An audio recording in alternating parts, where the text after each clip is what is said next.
Welcome back to New Rockstars. I'm Erik Voss, and Guardians of the Galaxy Volume 3 was James Gunn's conclusion to his Guardian saga in the MCU, a narrative that he didn't always have full control over, leading to some interesting logical inconsistencies or plot holes in this final chapter. Why didn't Star-Lord Peter Quill use his helmet to survive that final spacewalk from the High Evolutionary ship to nowhere? In Avengers Endgame, Peter had his mask back, and Gunn has tweeted that Peter left the helmet in his desk drawer while in a hurry to leave. But if you watch this movie closely, there's an even more powerful reason he doesn't use it. So we're gonna explore the timeline of the canonicity of this franchise and how the final minutes of this movie are even cooler than we realize. Now, New Rockstars is now a network of 3 channels. This main channel, my film analysis side venture, The Deep Dive, where I actually broke down the Guardians trilogy and The Matrix this week, and then now the newly launched Break Room channel. Please subscribe to all 3, and to support this whole network, grab something from our merch store, nerdriot.shop, like this Rocket Science 89P13 design from the Deep Dive collection. Okay, let's talk about Peter's helmet. Among Star-Lord's gear is a retractable mask that he wore throughout the 2014 Guardians of the Galaxy film. He wore it again in 2017's Guardians of the Galaxy Volume 2, but while fighting his father, Ego, this helmet fell off his face in broken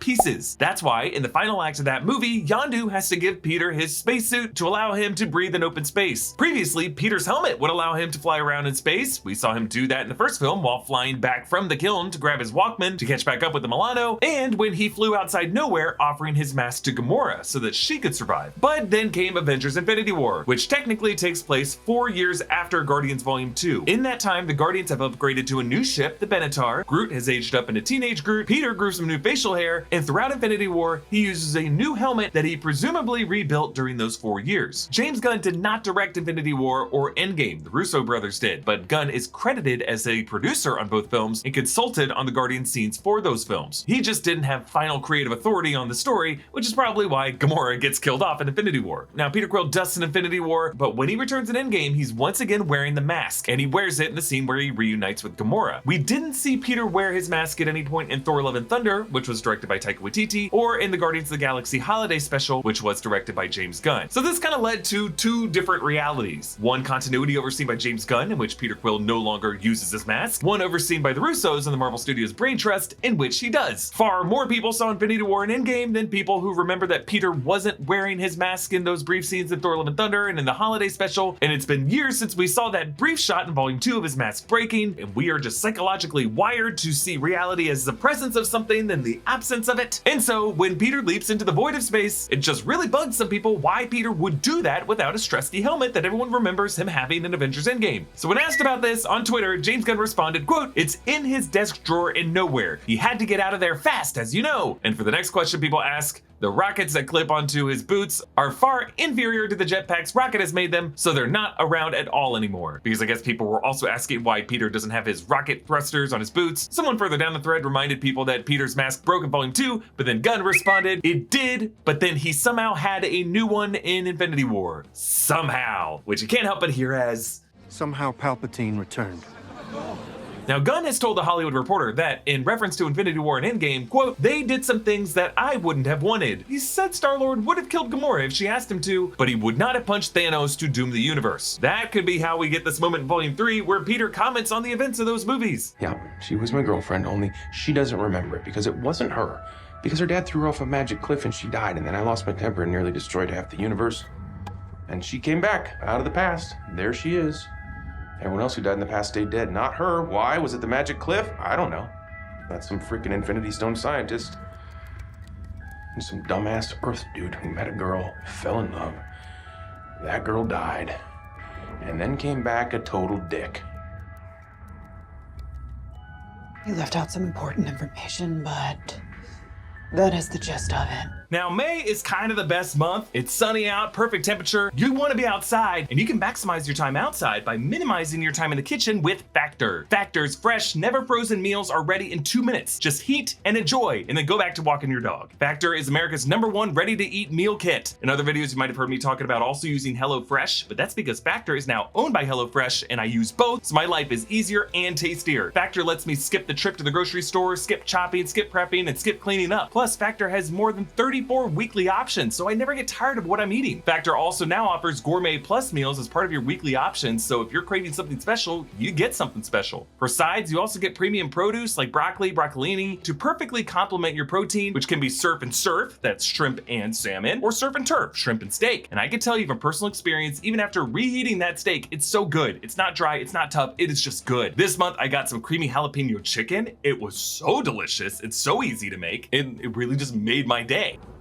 Creamy, cheesy, jalapeno chicken.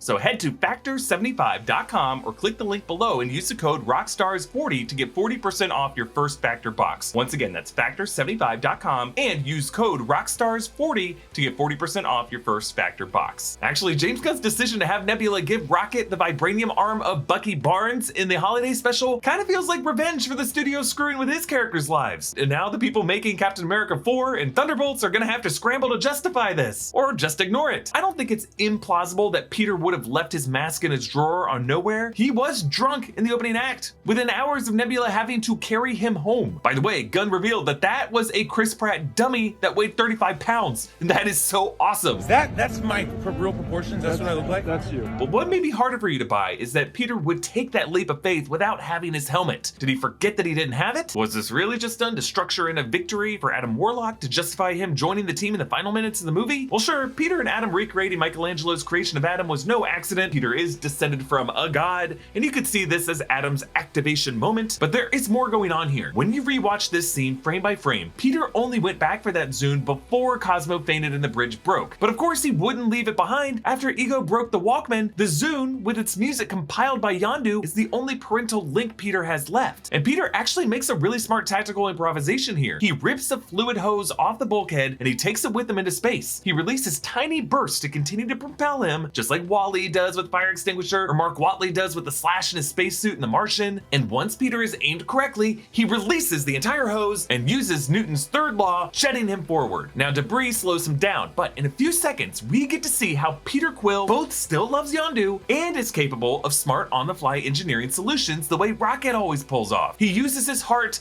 and his brain, grabs the Zune because he knows Rocket will need this spiritual guidance as the next captain of the Guardians. This whole movie is about saving the universe by saving one friend. So why doesn't Quill use his helmet? Because he drunkenly forgot it in a drawer, but also because he has evolved enough as a hero to no longer need his shell. Iron Man wasn't helmeted when he made the sacrifice play. Peter Parker didn't wear his mask when Doctor Strange completes a memory wipe spell. These heroes are not toys, they're people. And in these finales, it's more cinematic to see these people's faces get up. Hey, on Friday, May 26th in Los Angeles, I'm gonna join Tommy Bechtold and Jessica Clemens and the new Rockstars crew live on stage with special guests, some crazy bits, and some exclusive stuff that we can never show on YouTube. For in-person tickets, click the link in the description below. You can also stream the worldwide digital experience from our partners at Moment. That link is also in the description. You can follow me on Instagram and Twitter at EA Voss, follow New Rockstars, and subscribe to New Rockstars for more analysis of everything you love. Thanks for watching. Bye.